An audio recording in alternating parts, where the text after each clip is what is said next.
тръгнат Станио Караколев и Аса Ганова.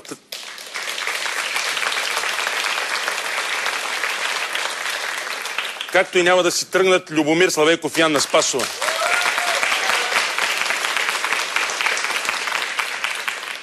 Както и няма да си тръгнат и Петър Стояновски и Анна Миленкова.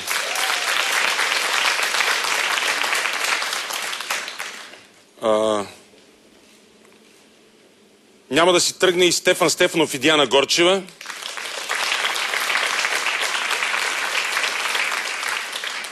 И няма да си тръгне Ивайло Стоянов и Фотка Андонова също.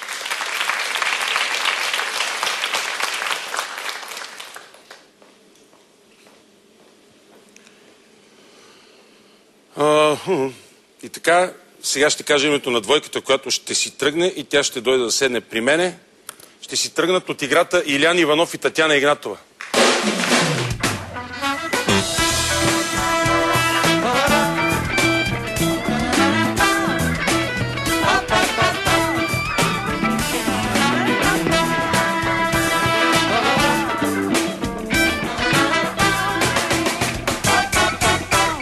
Как се чувствате, Татяна? Чудесно. Чудесно? Да. Страхотно изживяване. Очаквахте ли, че ще стигнете толкова напред в играта? Да, защо не? Да, защо не? Заради неговите и заради твоите качества?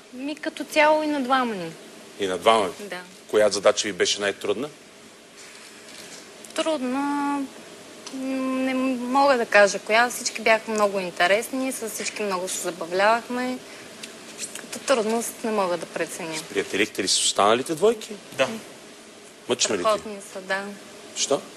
Защото все пак се сприятелихме, емоцията, която изживяхме. В момента ти е мъчно?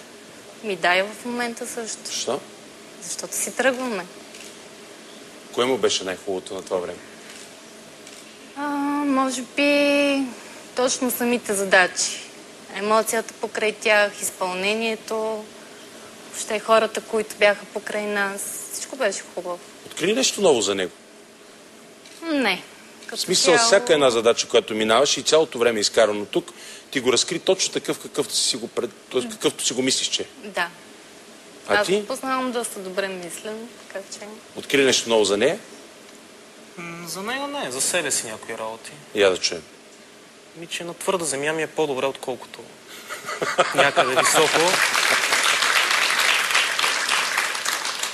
Разбрах, че и луните могат да падат.